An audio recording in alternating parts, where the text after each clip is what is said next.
Dylan's parents couldn't help but worry about him after they discovered him sneaking out into an abandoned home every day after school.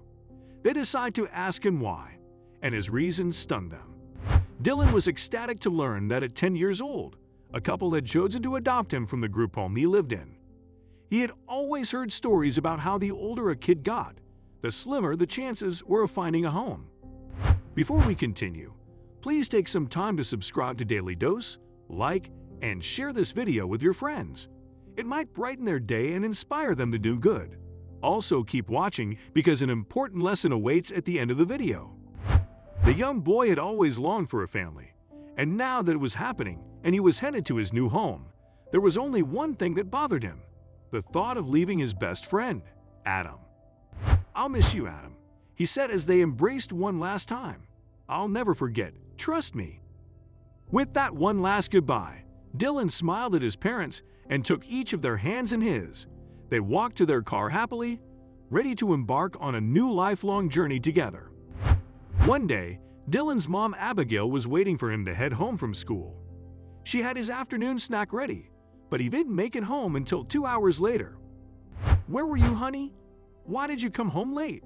I was worried about you," she asked. "Sorry, Mom.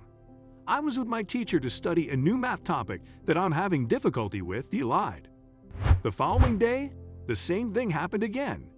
He arrived home 2 hours later than he should have, and that sparked Abigail's concern. "I don't think he's been studying with his teacher," she told her husband Dave. "Why do you say so? Maybe he's having difficulty with his lessons," he replied. Abigail shook her head. "No, I really don't think so. He's a smart kid. I checked his school uniform the past 2 days and they're dusty, not from playing, but from sitting on muddy ground. I think he goes somewhere after school. We need to follow him tomorrow."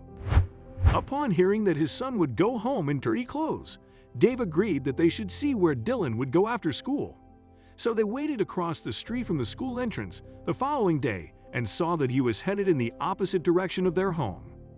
Abigail followed shortly behind Dylan and saw him entering an abandoned house, which caused her to panic. "What is he doing in there?" she asked her husband. Abigail decides to enter the house to see if Dylan was in any sort of trouble. As soon as she walks in, she sees Dylan taking food out of his backpack and giving it to a homeless man on the floor. He then takes out some of his dad's old clothes, which he had disposed of in the garage, and handed them to the man. "I hope you like the food, sir," Dylan told the man. "These are what they served in our school cafeteria today. Tomorrow, I will get you something else." Abigail was stunned by what she saw. She called her husband to enter the house, and even he marveled at his son's selfless qualities. "Dylan, honey," Dave suddenly said, causing Dylan and the homeless man to jump in surprise. "Do you know this man?" he asked. Dylan was suddenly nervous, and his eyes filled with tears. "Yes, Dad," he admitted.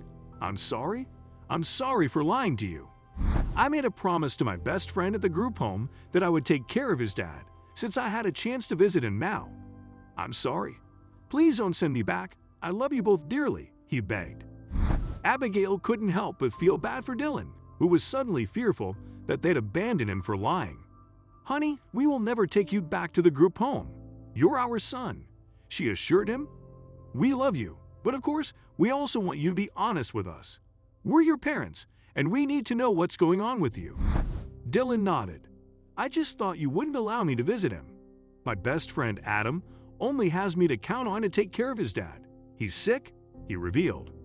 Abigail and Dave didn't hesitate to help the man, who introduced himself as Greg.